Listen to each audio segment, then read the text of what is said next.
David Dinkins, New York City's first and only black mayor, has died at 93. Two senior NYPD officials confirmed to NBC New York that Dinkins' health aide found him unresponsive in his Lenox Hill apartment Monday night, having apparently died of natural causes. The former mayor died a little more than a month after his wife, Joyce Dinkins, passed away. Dinkins briefly practiced law in New York City before he began his career in politics as a district leader and was elected a Harlem State Assemblyman in 1966. He went on to serve as president of the Board of Elections and city clerk before winning election as Manhattan Borough President in 1985.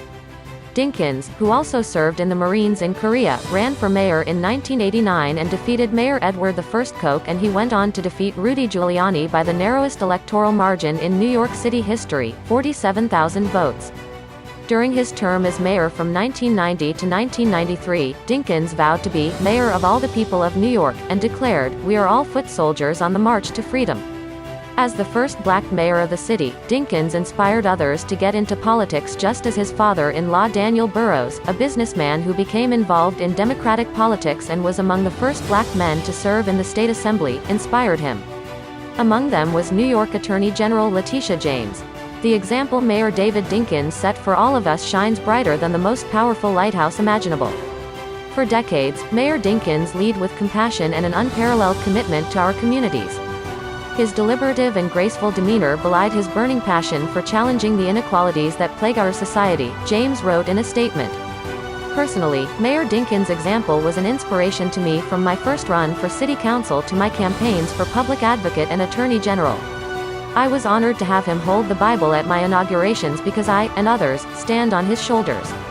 In his own inaugural address, Dinkins spoke lovingly of New York as a gorgeous mosaic of race and religious faith, of national origin and sexual orientation, of individuals whose families arrived yesterday and generations ago, coming through Ellis Island or Kennedy Airport or on buses bound for the Port Authority. But the city he inherited had an ugly side, too. AIDS, guns and crack cocaine killed thousands of people each year.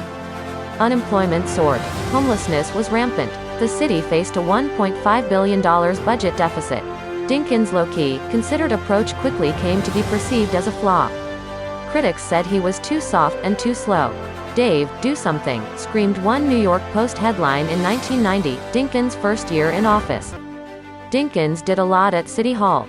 He raised taxes to hire thousands of police officers. He spent billions of dollars revitalizing neglected housing. His administration got the Walt Disney Corp. to invest in the cleanup of then-seedy Times Square. In recent years, he's gotten more credit for those accomplishments, credit that Mayor Bill de Blasio said he should have always had.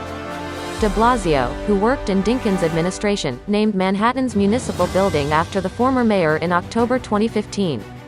De Blasio ordered city flags to fly at half-staff in Dinkins' honor Tuesday.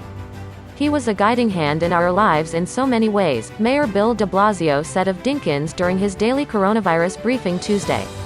"What he did for the city, he simply put us on a better path. He showed us what it was like to be a gentleman, to be a kind person, no matter what was thrown at him, and a lot was thrown at him." Results from his accomplishments, however, didn't come fast enough to earn Dinkins a second term. After beating Giuliani, Dinkins lost a rematch by roughly the same small margin in 1993. Political historians often trace the defeat to Dinkins' handling of the Crown Heights riot in Brooklyn in 1991. The violence began after a black 7-year-old boy was accidentally killed by a car in the motorcade of an Orthodox Jewish religious leader. During the 3 days of anti-Jewish rioting by young black men that followed, a rabbinical student was fatally stabbed. Nearly 190 people were hurt. A state report issued in 1993, an election year, cleared Dinkins of the persistently repeated charge that he intentionally held back police in the first days of the violence, but criticized him for not stepping up as a leader. In a 2013 memoir, Dinkins accused the police department of letting the disturbance get out of hand, and also took a share of the blame, on the grounds that the buck stopped with me. But he bitterly blamed his election defeat on prejudice. "I think it was just racism, pure and simple." Born in Trenton, New Jersey, on July 10, 1927, Dinkins moved with his mother to Harlem when his parents divorced, but returned to his hometown to attend high school. There, he learned an early lesson in discrimination. Blacks were not allowed to use the school swimming pool. During a hitch in the Marine Corps as a young man, a Southern bus driver barred him from boarding a segregated bus because the section for blacks was filled. And I was in my country's uniform. Dinkins recounted years later. While attending Howard University, the historically black university in Washington, D.C., Dinkins said he gained admission to segregated movie theaters by wearing a turban and faking a foreign accent. Dinkins' election as mayor in 1989 came after two racially charged cases that took place under Coke: the rape of a white jogger in Central Park and the bias murder of a black teenager in Bensonhurst. Dinkins defeated Coke 50% to 42% in the Democratic primary.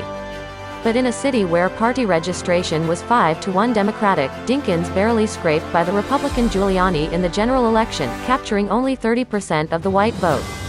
His administration had one early high note. Newly freed Nelson Mandela made New York City his first stop in the U.S. in 1990. Dinkins had been a longtime, outspoken critic of apartheid in South Africa. In that same year, though, Dinkins was criticized for his handling of a black-led boycott of Korean-operated grocery stores in Brooklyn. Critics contended Dinkins waited too long to intervene. He ultimately ended up crossing the boycott line to shop at the stores, but only after Coke did. During Dinkins' tenure, the city's finances were in rough shape because of a recession that cost New York 357,000 private sector jobs in his first 3 years in office.